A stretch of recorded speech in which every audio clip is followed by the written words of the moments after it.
Aisha harka fuune daawwattoota fi kabajamtoota keenya bakkuma jirtanitti nageenyi keenya isin bira haa qaqqabu isiniin jecha har'a qophii addaan qabadhee dhufee jira.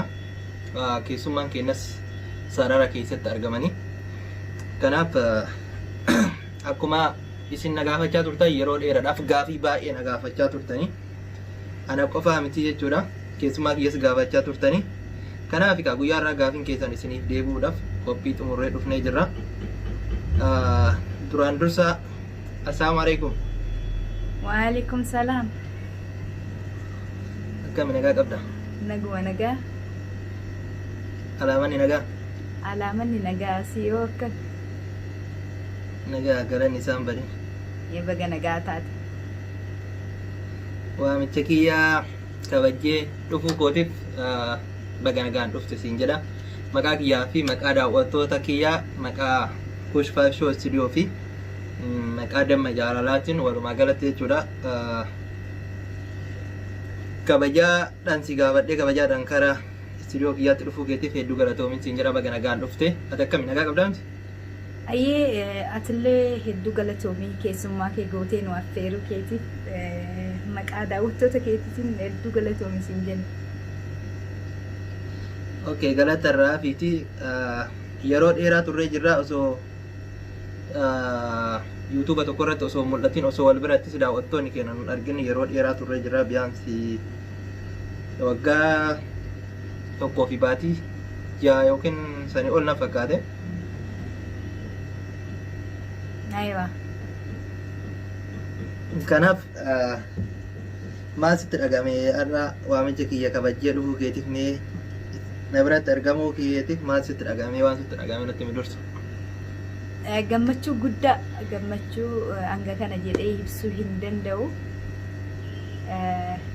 Gammachuu guddaatu natti dhaga'ame. Maaliif wanti kun anaaf hawwii koo yeroo dheeraa waan ta'eef baay'ee tokkoon gammadee keessummaa kee gootee na affeeruudhaaf hedduu galatoomii.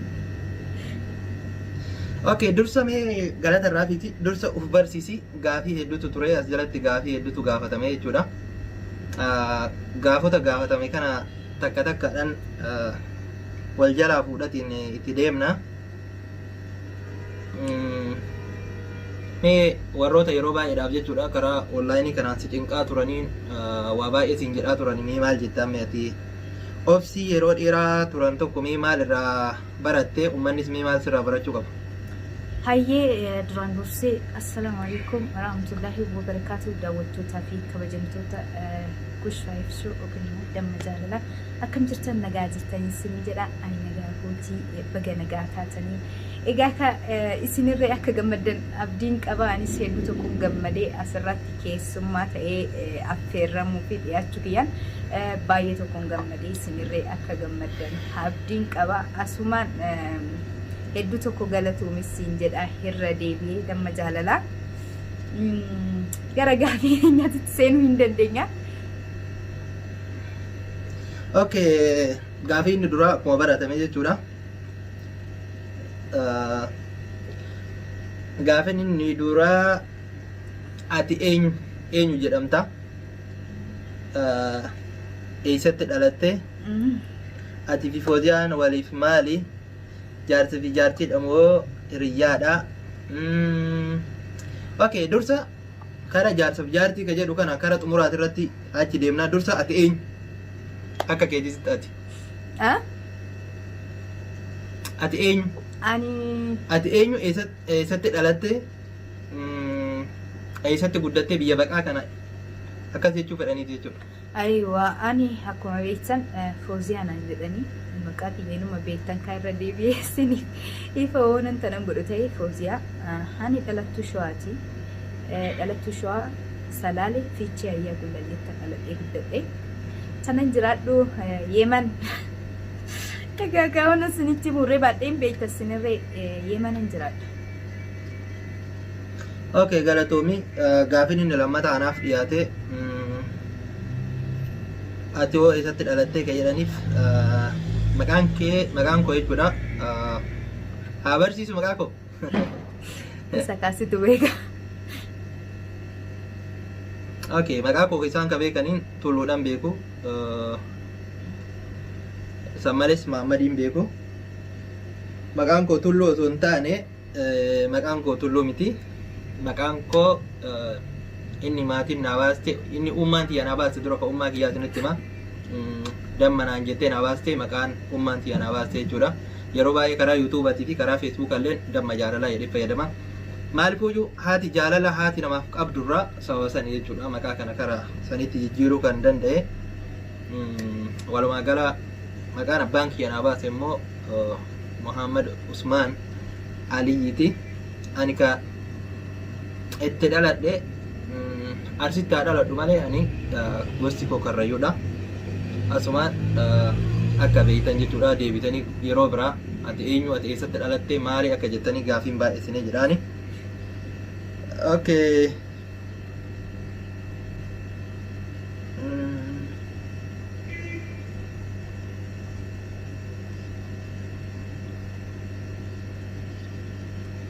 Okay, Fozii. Gaafiin biraa jechuudha. Wal fakkaata yeroo baay'ee gaafii yeroo baay'ee wal fakkaata beektaa? Ayyo. Eessatti dhalattee jaarsi kee eenyu amma eessa jiraattaa suni anaaf jedhamaa jira. Walumaa galatti mee dursa osoo jaarsaaf jaartii abbaa manaa kee hin beeksisin anis immoo haadha manaa kee osoo hin beeksisin dura jechuudha. Mee erga abbaan manaa kee si biraa deeme mudannoon si mudatee fi waan taate mee daawwattoota kiyyaaf ibsi. Mudannoon na mudate hedduudha. Bas. Ayyee. Hin beekan wallahi maaliif mudannoo nama mudate kana tan ibsanirra jira tan hin ibsanirra hin jira jechuudha. Hin beeku wallahi mudannoo hedduu na mudate. Garuu san keessa irree barnoota fudhadhe nama jabaa akkana godhu barnoota hedduun irraa argadhe. Tole yeroo duraatiif abbaa manaa keetiin yeroo gargar baatu jechuudha. Wal loltaniitiin gargar baate moo erga gargar baatanii gidduu keessanitti wanti uumamanii jira moo mee akka keetiitti daawwattootaaf wanni ibsuu qabdu maaltu jira? Abbaa manaa kiyyaan lollee gargar hin baani. Jaalalumaan gargar baani. Tole. Galaas wanni ibsuu qabu hin jiraan bira. Oke, walumaa galatti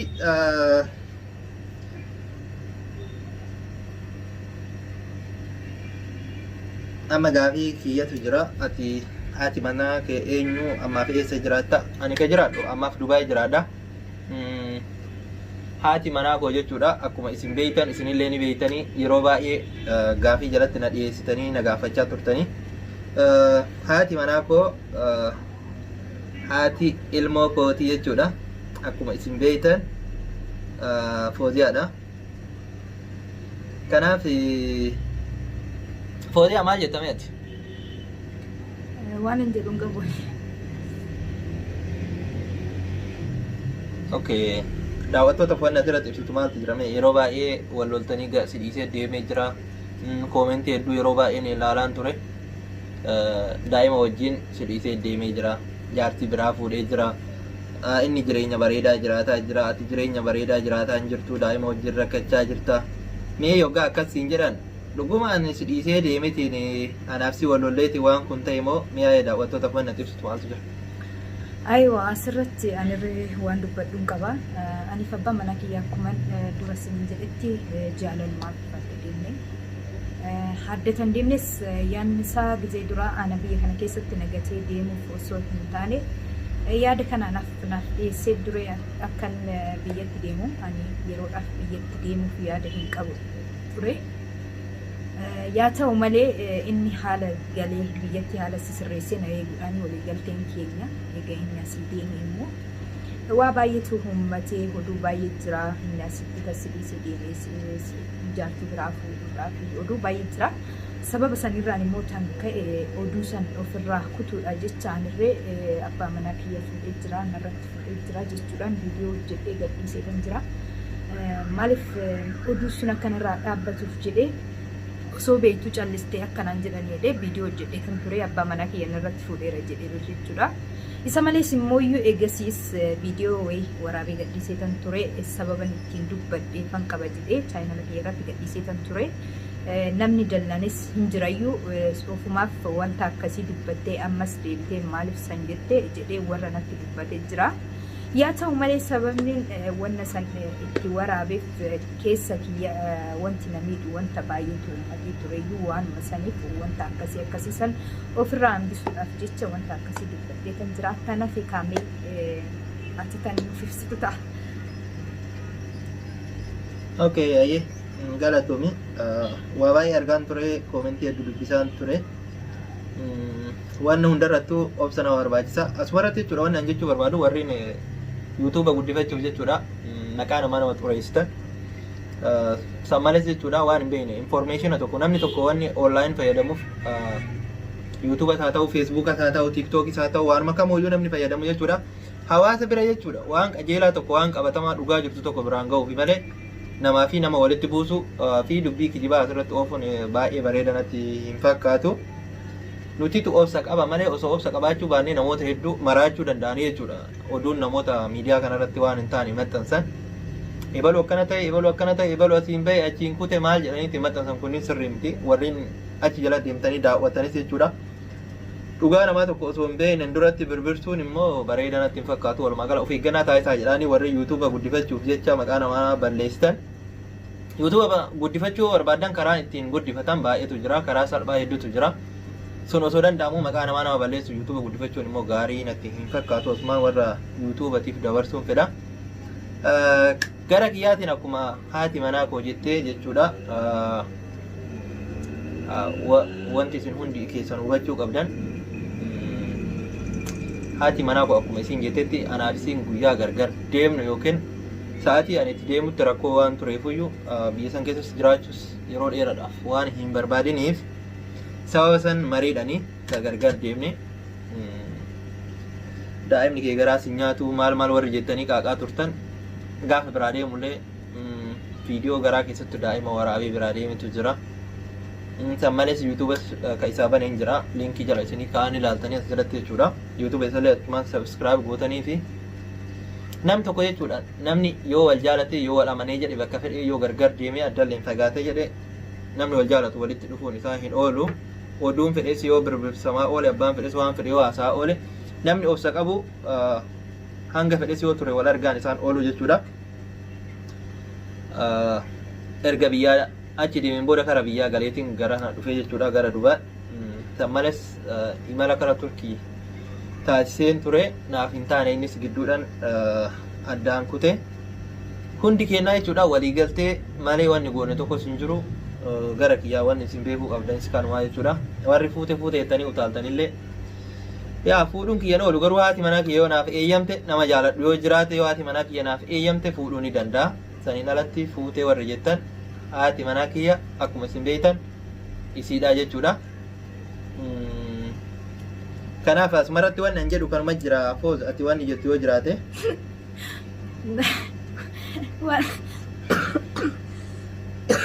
wallahi jechi keenya qofaa sitte qofaan na dhiisee ture beekta. Naatti dabarfatte kaasanii qofaa naatti dabarfatte saniifi qofaa na qofaattis jechi amma jettee kun beekta.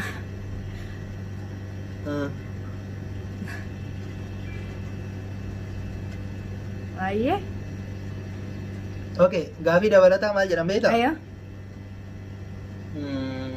Ati fi Fooziyaan jaarsaaf jaartii yoo taatan nikaa hidhattaniitiin wajjin jiraachaa turtamoo waggaa kana dhiiraa haraama dalaydaniitiin ilmoo kana argattan jedhan. Mi'a asirratti maal jetta? Astaghfirullah lazim astaghfirullah. Irra naa deebiime. Ati fi Fooziyaan jaarsaaf jaartii yoo taatan karaa shari'aan eeyyamu yookiin karaa haqaatiin jaarsaaf jaartii taataniitiin ilmoo kana dhaltamoo osoo nikaa hin hidhatiin karaa haraamatiin ilmoo kana dhaltanii yoo karaa haraamatiin ka walitti dabalamtan taale of duratti maal yaaddanii? Ati mee maal jettan asirratti osoo an deebisin dur? Asirratti wanni na jechuu barbaadu ilmi namaa tokko eenyummaa namaa osoo hin beekin waan hin taane dubbachuun bareedaa miti jedhee kanaan dura irree dubbadheen ture. Eenyummaa namaa osoo hin beekin waan tokko dubbachuun bareedaa miti. Maaliif jecha ilaallatanii dubbachuun waa bareedaadha jedhee yaada. Maaliif ilmi namaa tokko waan biraa dogongoruu danda'a. Garuu mooyyuu hanga ilaa deemee ilmoo argachuun nama ga'utti hin beekani wallahi. Asitti waan nana jechuu barbaadu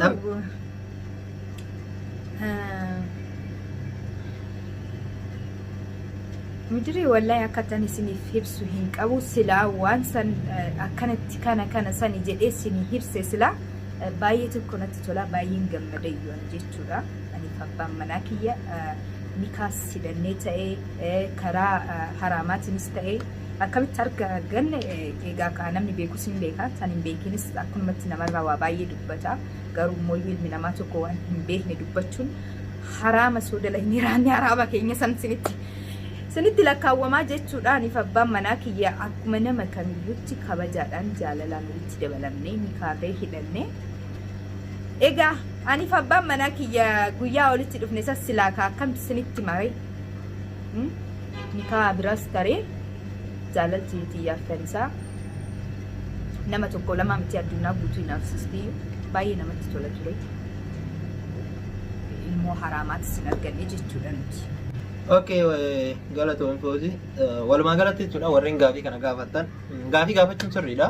Gaafii deebii keessanillee karaa salphaadhaan isin deebisa. Seenaa jaalala keessa kun yoo barbaadan damma jaalalaati irratti yeroo dhiyootti isinii hojjanna nummaan lamaan taane jechuudha.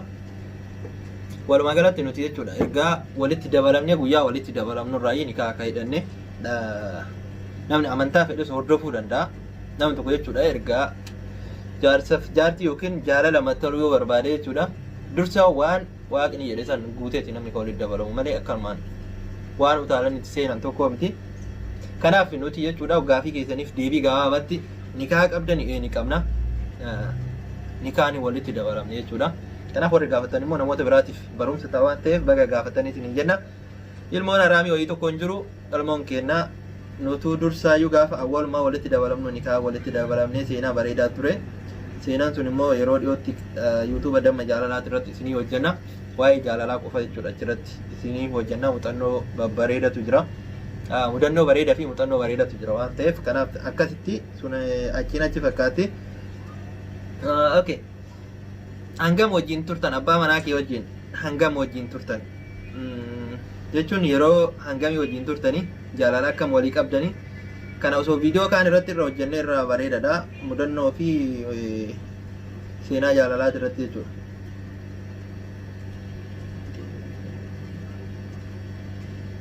Maye. Okay. Amala abbaa manaa kee keessaa maal jaalattaa siin jedhanii kan biraa immoo maal jibbitaa siin jedhaa jiranii maal jaalattaa maal jibbita? Amala abbaa manaa kiyyaatti irraa kanan jaaladhu. Amalli inni qabu amala nama akkaan jaaladhuti maaliif oduu hin jaalatu. Yeroo naaree dubbadhu na jalaa callisaa. Okay. Amala isaa keessaa immoo wanti nani jibbu hin beeku. Amala isaatirraa wanti nani jibbu maal inni yeroo baay'ee waan godhuuf yaadi tokko nan godha naan jedhu waan godhuuf yaadi tokko godhee waarratee silaa mufaajaa yookiin immoo akka surprise jedhasa godhuu barbaada waan sana irraan jaaladhu oduu natti miidhagfedha. Sani amala isaatirraa wanti nani jibbu. Okay, asumaan daawwattootaaf wanni beeksisuu barbaadu yaa dhugaa waan ta'e yeroo baay'ee oduulee natti toluu sirriidha. Karaa biraatitti immoo amala kiyya keessa jechuudha waan namatti himu waan godhu san namatti himu durumarraa qabeetti waan hin dandeenyeef yaa uumama yookiin faxiroo guddaa ስለሆነ ምንም ማድረግ አይቻልም. Asumaan jechuudha naaf baruu qabda atillee uummannis naa baruu qabanii hawaasni jechuudha. Maal akka ta'e hin beeku waanuma kamuyyuu godhuu yoo barbaade jechuudha godhee erga godheen booda himuu fedha malee yoo karaa deemus barbaade namatti himuu fedhu waa wayiillee yoo gochuu barbaade namatti himuu fedhu sun neecharii waan ta'eef uumama waan ta'eef kana homaa gochuu hin danda'u kana osoo natti ilaaluu baattee siin jedha. Kana fakkaata Anallee na gaafatanii jiranii isaa gaafadhu re. Gaafadhu. Okay. Amala Fooziyaa irraa maal jibbitaa kanaan jedhan yookiin maal jaalattaa kanaan jedhan. Okay, amala kee keessa waan hin jibbu yoo jiraate daftee aarta. Erga aartee booda garuu booda waan wayii erga gooteen booda itti seenufta.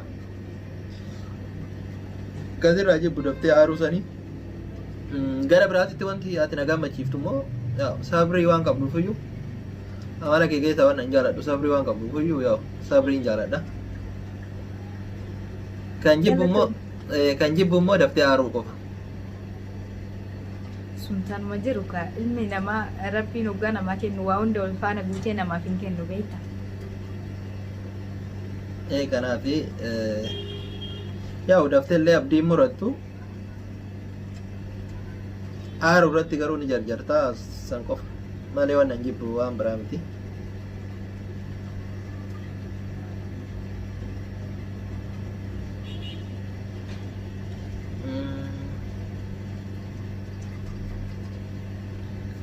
Aishi waan ati gaafattu hoo jiraare akkanumatti kaastimee waan ati gaafattu. Waan ani gaafadhu. Waan ani gaafadhu. Hin beeku wallahi. Waan ani gaafadhu hedduu.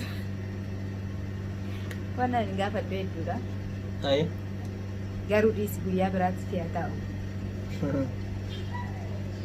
Guyyaa biraatti fiyaa taa'u.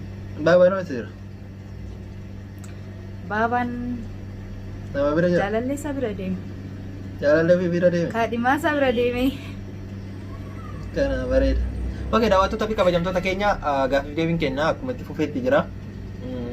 Yeroo biraa immoo mucaa koo qabadhee isin dhiyeessa. Maal akka inni jedhuu fi maal akka natti himuu fi maal akka na gaafatus anis maal akka gaafadhu walumaan laallaa jechuudha.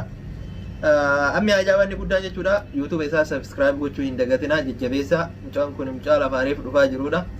Gaafa dhufe waan gaarii biyya tanaaf ni taasisa jedheeti yaadaa jechuudha.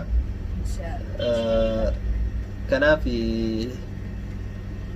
asumaan gaaffii dabalataa kan isinii dabaluu barbaadu warreen hinaaftan akkuma barbaaddanitti hinaaftanillee jechuudha. Nuti kun har'a sima jirra wajjumaan jirra. Mucaa kiyya isa biraatillee waan isin barsiisaa yeroo biraa. Mee foos maal jettaan ati mee mucaa kiyya isa biraa hin barsiistu? Olan barsiisaa. Ayyee. Guyyaa walitti dabalamnee isin barsiisa. Hin wayyu?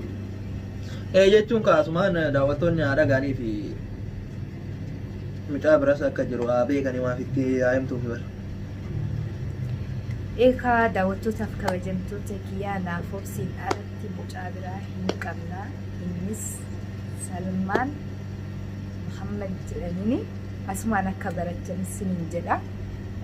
Naaf obsiin ala mucaa biraan kan qaba jechuudha. Kanaan dura isinitti hin himne asumatti ansaanirree dhiifaman isin gaafadha. Naaf obsiin qofan isiniin ol barsiisaati ture. Maaliif naaf obsiin qofatu na cinaa jira? Yeroo baay'ee namuma cinaa jiru san madaala malee nama irraa fagoo jiru san yeroo baay'ee niyyaa hin godhatuufi yeroo hin qabna jechaa fi tan callise asumaan akka wal barattan mucaa biraatirree nan qaba. Naaf obsiin alatti inshaallah yaa rabbi yaa Allah du'aayii naaf godhaa fi bakka guddaa akkanaaf ga'an rabbiin akka fiixaan naa ga'u akka du'aayii naaf gootaniif abdiin qabassanii jedha inshaallah. Okay, kanaaf galatoomii foos galatoomii siin jedha hedduu galatoomii daawwattoota fi kabajamtoota keenya yeroo ammaa kana jechuudha ijoollee lama qabna lachuuyyuu dhiira qabna jechuudha. Dhiifama naa godhati obboleettii akka finnuufitti du'aayii nuuf godhaasumaan asirratti dhiifama atillee dhiifama naa godhi daawwattoonni kiyyas dhiifama naa godhani. An dubara dafee dhaluun fedhu maaliif yoo jettan dubarri makaraa fi cinqiin danda'a waan ta'eef kanaaf dubara ani gaafa tujjaara ta'e dhala malee amma dhaluun fedhu. Ani si fedhu garuu ijoolleen oo fedhanumaa waa tokko godhuu hin dandeenyu. Maaliif ijoolleen tun lachuu dhiiraa yookiin odoo isaan lamaan keessaa tokko dhiira tokko dubartii ta'ee raate rakkoo waa takka hin qabu. Amma asitti ijoolleen tun durba isaan barbaachisaa ani garuu gama kootiitiin waan akka nan barbaachisu jala mureetan jira ijoollee tana guddifachuu qofan niyyaa godhadheetan jira hin barbaadu daa'ima biraa isaanuman bakka yaadeen gaa jedheetoo akka yaada kiyyaa rabbiin naaf godhu jechuudha. Oonaa danda'amee ijoollee isaanii tan guddisa malee ani ijoollee amma naan achi hin barbaadu jedheetan jira. Oo rabbiin nuu kenne immoo intala takkaran barbaada. Akkasillee hin jedhamu akkasillee hin jedhamu kana maa kennu rabbi ani ijoollee ganaa ijoollee 90 argachuun fedha waan ta'eef.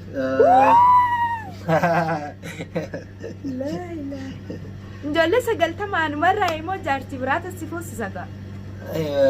Ilaala sa wajjin madaan yoo jaalalli jiraannan bara waan hunduyyuu laaf tura beekta. Lakkii si oduu akkana inshaallah itti ilaalame. Waliigalteef jaalalli yoo jiraate rakkoon qabu kan jedhu daawwattoonni jechuudha asumarratti wanni isaan hubachuu qaban jibbaa dubara dhaluu osoo hin taanetti kaanii kana maa kennu rabbi waan ta'eef ilmi dubaraa beekta isinumarraa simarraa qabee cinqiin dandeettanii beekte waan wayii jechuun waan gaarii wayii keessa jiraachuu barbaadanii dhiirri homaa rakkoon qabu beekta. Kanaaf sababa saniif dubara erga tujjaara ta'een booda dhaleetiin akka ijoolleen tiyyan jala dubartoonni tiyya akka ni jala yaaddofneef jechuudha. Ilmoon dhiiraa rakkoon qabdu sababa saniif malee jibbaa dubartoota. Lakki dogongorteerta akkas dhiirris dubartiinis tokkichuma beektaadhaaf abbaadha. Santaan namaa kennu rabbuma dhiiras ta'ee dubartiis ta'ee sun kennaa rabbiiti. Akkasis odoo ta'ummoo akkasitti yaaduu hin qabdooti. Maaliif waan rabbiin namaa kennu hin beekanii jechuudha. Hin beeku wallaahi waan asiin jedhu. Okay, rakkoon qabu suni kennaa waaqati. Walumaa galatti dubartii jibbuu osoo hin taanetti isaanumatu nama jala akka hin miidhamneefi dubartii jechuun haadha. Dhiisii guyyaa dhalatanii viidiyoo kana ilaalan sitti aaranii beeki. Itti aaru miti ka'anis bakka gaarii akka isaan bakka waan gaarii wayii keessatti akka dhalatan fedha malee akka isaan waan biraa jedhaniifi miti. Isaanumaaf yaade malee ani itti yaadee miti. Haaraa ijoolleen dhiiraa akkanatti hin aarre malee dubartoota jireenya gaarii keessatti dhalachuu akka dhalatan fe'eeta nuti maaliif jireenya fokkattuu keessatti nu dhalta akkanaan hin jenne malee. Akkas taanaan ofumaaf dandeessaa ani keessa hin jiru ijoolleen tunoo viidiyoo kana ilaalan ani gama kootiitiin baganaa dhalattanii naaf guddadha isiniin jedha. Okay, gaafii biraa jechuudha. Foolii maal jedhan beektaa yeroo baay'ee jechuudha. Fooziyaan abbaa manaa ishii maa dhoysitii maali jedhani beektaa. Asirratti jechuudha wanni jechuu barbaadu dhoysuun jechuun guyyaan ga'u malee guyyaa rabbi jedhe yookiin guyyaa inni jedhe malee wanni hunduyyuu hin dhufu waan ta'eef sababa sani wanni hanga kana turre malee yookiin jibbaa yookiin gidduu keenyatti waa uumamanii osoo hin ta'initti hangara kiyyatti guyyaan hin geenne ammas jechuudha guyyaa barbaanne san akka barbaanne itti qopheessuu barbaanne sun hin taane yuutuuba namoota tokko yoo ilaalte si aarsanii haalli namoota tokko yoo raawwatte jechuudha waan si gubuuf jecha sababa sanii osoo ittiin qophaa'in qophii kana qopheessine qophii kana sila sarpiraayiz gochuu barbaade hangara kiyyatti jechuudha. San yoo dandeesse gaafii yoo jiraate waan dabaltu yoo jiraate itti dabalta. Kan gara biraa immoo asirratti jechuudha hawaasni keenya wanni beekuu qaban nuti guyyaa takkaa yoo sun bilbille gargar walirraa bilbila cufannee hin beeknu jechuun guyyatti haa ta'u guyyatti yoo guddate yoo xiqqaate jechuudha yeroo lama yeroo sadi wal dubbisna gara kiyyatti yoo isii bira isiin waan jettu ilaalla akkamitti garaan si danda'e mucaa keetirraa turte mucaa kee akkamittiin dubbisne teetii jireenya bareedaa jiraachaa jirta faa jetteetiin akka barbaadde jiraataa jirta namoota hedduu wajjin deemtaa bakka baay'ee dhaqxee suuraa kaata warriin jettaniif yaa namni gubbaa qofa nama laaluu danda'a keessa kan nama beeku waaqa qofa waan ta'eef nama tokko akkuma argitanitti itti murteessoo osoo hin taane dursa hubadhaati erga hubattaniin booda waan tokko murteessaa ittiin jedha mee foodaati asirratti wanni jettu maaltu jira hawaasaaf isa itti tolee jira jedhan yeroo baay'ee ati daa'ima wajjin boochaa daa'ima wajjin rakkachaa jirta miidhamtee siin jedhanii mee ati maal jettaa asirratti wanni nani jedhu jiraatee namni waa baay'ee dubbata keessa namaa dhugaa ta'ee rabbi qofa kan beeku namni hin beeku bakka kanatti yeroo tokko nama qofa osoo hin taane anirree wanta yaadu jira maaliif yeroon haaree waa baay'ee yaadaa jechuudha maaliif inni itti tolee osoo hin taane yookiin immoo yaadaan bira jiraachuu dhabee osoo hin taane namni dhalee hargee hin beekaa ilmoon yeroo kophaa jiraatan hangamta akka nama miidhu akkam akka nama godhu jechuudha. Yeroon aariyanuu waa baay'ee dubbadha.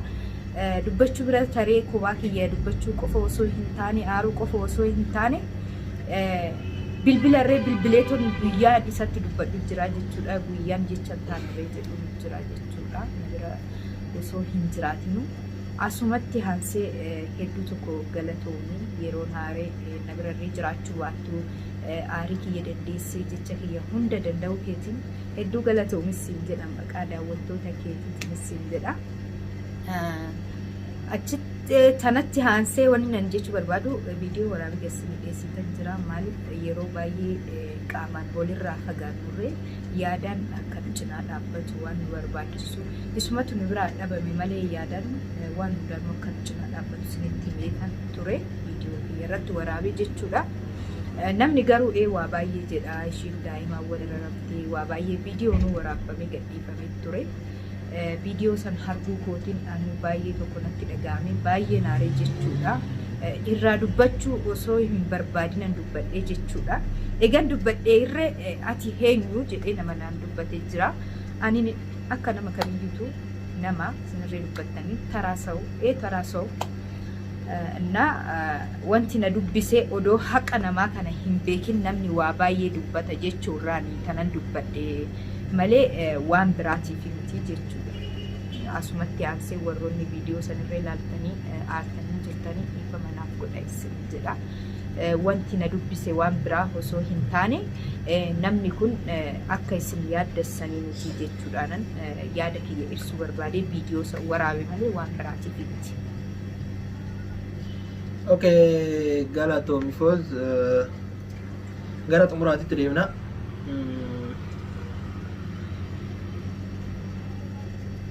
Dhaamseeti dhaammattu maaltu jiramee daawwattoota keetiif aga viidiyoo biraa yeroo dhiyootti jechuudha. Seenaa jaalalaatii fi seenaa akkamitti walitti akka dhufne immoo yeroo dhiyootti kutaa kutaadhaan ni qopheessinaafi. Dhaamseeti hawaasaaf dhaamtu, dubartootaaf dhaamtu, namoota jarjaranii waa balleessuu danda'aniif mee wanni ati gorsitu walumaa gala dhiiras haa ta'u dubaras jireenya namaa keessatti dogongoraadhaan jechuudha yookiin jarjaraan waan fakkeenya nuti turtii yeroo hanga kanaa gargar turree jirra. San biratti jechoota hedduutu jedhamaa ture. Namoota hedduutu karaa hedduudhaan hojjetamaa ture. Mee ati asirratti obsa jireenya keessatti obsi hangam bakka akka qabuu fi namni dafee waa balleessu immoo jireenya isaa akka itti balleessuu danda'u. Gara biraatitti immoo jechuudha namoonni maan kam osoo jaalalaa wajjin jiraatan gidduu namaa seenanii waan akkanaa jireenya namoota online irratti waa maxxansan kana jireenya namaa diiguuf deeman gubbaa qofa nama ilaalanii jechuu keessa osoo hin beekin. Kanaaf mee walumaa galatti wanni ati dubaraalleef haa ta'uuf dhiiralleef haa ta'uuf wanni ati dhaamte jireenya kee kana keessatti jechuudha. Beeki jireenyi bal'aatuun immoo kutaa 12 barachuurra biyyoota 12 yoo deemantu irraa barumsa gaarii argatanii. Kanaaf hanga turtii addaan turre kana keessatti mee barumsa argatte kana hawaasaaf yookiin immoo namoota akka keetii abbaan manaa isaanii rakkoo garaagaraatiin bira hin jiraan yookiin haati manaa isaanii rakkoo garaagaraatiif gargar faca'anii badhee jiraataniif mee wanni ati dhaamtu maaltu jira? Hayyee gaafii kana naaf dhiyeessuu keetiif hedduu galatoomi jedha.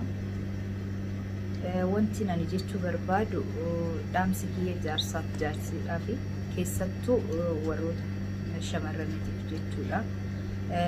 Maaliif yeroo baay'ee dhiira caalaa'u dubartiin obsa hin qabdu. Maaliif karaa abbaa manaashee waan hin taane namni hoo dubbatee daftee haarti. Gama kootiitiin waan hin beekuufani maaliif ani gama kiyyaatiin dhuggaan dubbii tokko dhaga'u dafee tan aaruu biras taree immoo fakkeenyaaf har'a waan hin taane dhaga'ee dafee hoggasuma aaree boruu nan dagadhaa jechuudha. Kana rabbiin nan galateeffadha. Wanti namoonni akka kiyyaa hin taane garuu wanti akkanaa kun hoo siin qonname jireenyi keessan hin diigamuu biras taree nama jaalattan hin dhabdanii hilmoorree hoo qabaattan hilmoo keessan abbaarraa fageessutu jira. Jaalala keessan kabajaa walii qabdan waa hedduu dhabuuf jira jechuudha. Kanaafuu ilma namaatiif obsi dirqama barbaachisaadha. Jaarsaaf jaartii hedduu sheexan hin dhabamu. Innis immoo inni si biraa deemee akkas ta'e akkana ta'e isaanirree ishiin akkana taatee akkas taatee kan jedhamu dubbii hedduutu jiraachuu danda'a. Kana dhaga'uu yookiin immoo iyyuu akkamitti dabarsuu akka dandeenyu jabaatiin keenya barbaachisaa jechuudha. Dubartiin daftee miidhamti maaliif dafeet itti dhaga'ama. Nama tokko haala kamiin nama sanitti dhiyaadhee haala kamiin akkanatti na godhee maaliif akkana na godhee jedhee keessi keenya dafee miidhama. Keessa keenya kana muyyuu akkamitti of amansiisuu akka dandeenyu jecha namni jedhe san osoo hin taane nama itti dhiyaanu san yookiin immoo iyyuu abbaa manaa keenya yookiin immoo jaalallee keenya san wanti kun dhugaadha moo soba jennee nama sanirraa adda baafannee beekuu nu barbaachisaa jechuudha. Ootan namni jedhu kan laallu ta'e waa baay'ee dhabnaa jechuudha. Ani alhamdulillah baga addaan deemnaaniif abbaa manaa kiyyaa baga asitti na dhiisee deeme. Waa baay'een baradhe. Isa qofa osoo hin taane haadha gaarii yookiin immoo iyyuu abbaa manaa kiyyaatiifis haadha manaa gaarii akkan ta'u ta'ee jira. Obsa kiyyas of argee kan jira. Hangam takka akkan danda'u hangam takka akkan hin dandeenyes of argee kan jira jechuudha. Kanaafuu waan tokko warrachuun duratti itti yaaduu barbaachisa. Warroonni addaan fagaattanii jirtan abbaa manaa keessan yookiin immoo iyyuu jaalallee keessan waliin hoo jiraate waan hin taane dhageessanii daftanii waan hin taane warratti nan isin jedha. Dhaamsi biyya kanas.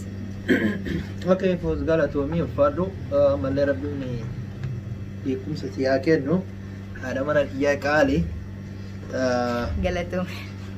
Ijoollee babbareeddullee akka baay'ee siin haadhaaf abdiin qaba. Inshallah. Amma booda fatanaan hin jiru beekte fatanaan hanganuma yeroo baay'ee yoo ilaalte jettee bakka jaalalli jiru waa baay'eetu jira. Bu'aa baay'ee hedduutu jira, rakkoo hedduutu uumama. Kanaaf kutaa jaalalaa akkuma isiniin jenne damma jaalalaatti irratti isinii qopheessina. Gara biraatiin anaafis barumsa gaarii naaf taatee jirta. Waa hedduu sirraa bareen jira. Umrilleen si caalu waa baay'ee sirraa baree jira waan ta'eef waa baay'ee na barsiiste. Yoggaa tokko tokko yoggaa na aarsitee jettullee ka ni na obsa. Ni na aaraa garuu akka badaa na aaraa. Jechuun dhiifama naa godhaate walumaa galatti namni hanga kii aaru hin jiru jechuuf xiqqoo waan baay'eetu fakkaata. Baay'isee aara waan ta'eef anis yeroodhaaf ni dagadha. Garuu waan itti aare san dafee murtii wayii murteessuun fedha. Itti yaadetiin xiqqoo tasgabbaa malee. Kanaaf waa hedduu sirraa bareen jira. Waa hedduu na barsiistee hin jirta. Anaaf galatoomii umurii dheeradhu.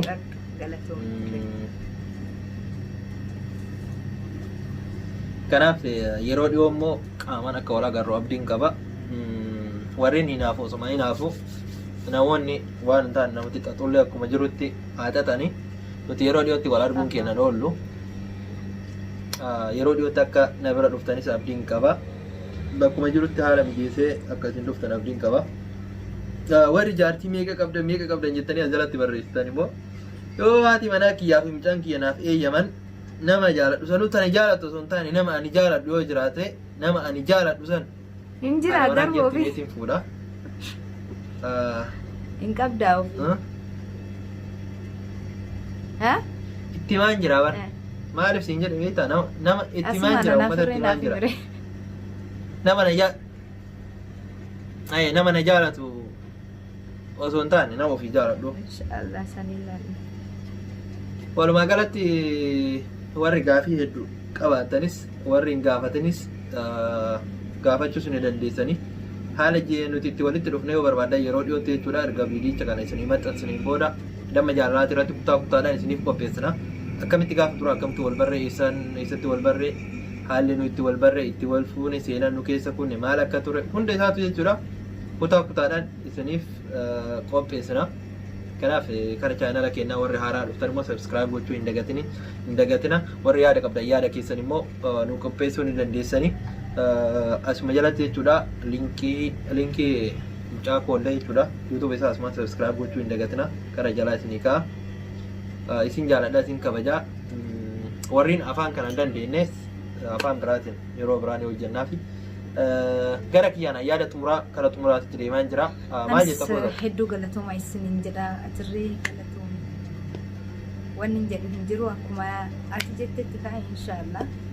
Viidiyoo biraa qabannee isinii dhiyaanna dheedhee abdii qaba.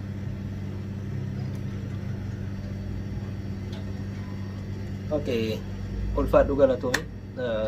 Waamicha kiyya ammas affeerraa kiyyaa kabajeetiin asirratti dhiyaachuu keetiif hedduu galatoomi siin jedha.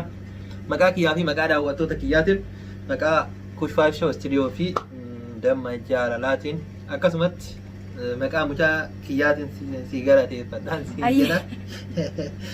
Achumaan baabaan kiyya achumaan dhungatu.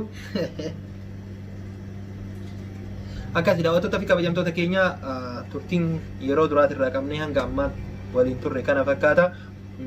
Obsa baay'ee fi bu'aa bayii hedduu keessa qaxxaamurree bakka kana geenne rabbii bakka kanaan nu ga'e immoo galanni isaa hin badini. Isinillee jechuudha warri biyya teettaniitiin wal hawwaa turtan rabbiin nagaa wal isin agarsiisu. Gidduu keessanitti kijibaa fi olola garaagaraa fuutaniitiin walitti hin bu'ina. Obsa qabaadhaa isinin jedha. Gama kiyyaan xumuree hin jira. Yeroo dhiyootti immoo viidiyoo babbareeda qabannee dhufna amma booda jechuudha. Kanaaf kara keetiin wanni itti dhaammatu jira. Anis wanni isinitti dhaammatu hin jiru. Galatooma isiniin jedha warroonni hangaarraatitti Fooziyaan eessa deemte jettanii isas naa gaafachaatii turtan hedduu tokko galatooma isinan galateeffadha. Irra deebi'ee damma jaalalaa atirree hedduu tokko galatoomii galata guddaa qabda keessummaa keetiin affeeruu keetiin galatoomissiin jedha wannan jedhu hin qabu. Kanaan alatti maaliif guyyaa kana guyyaan yeroo dheeraatiif hawwaati ture. Yaa ta'u malee haala kanaan asirratti akkuma atis jettee haala kanaan daawwattoota keenyaan ol barachuu hin barbaanneyyuu garuu mooyyuu wantoota baay'eetu dubbatamaa uummataati jira waan ta'eef hanga yeroo saniititti obsuu hin dandeenye. Kanaafuu haala kanaan dhiyaachuu kootiin gadda ta'urree keessummaa kee ta'ee affeerramuu kootiin hedduu tokkoon gammadees siin jedha. Wanni naasa'us tokko hin jiru olla jalaa dha'ee jiras siin jedha. Okay, hedduu galatoomii ulfaadhuun siin jedha.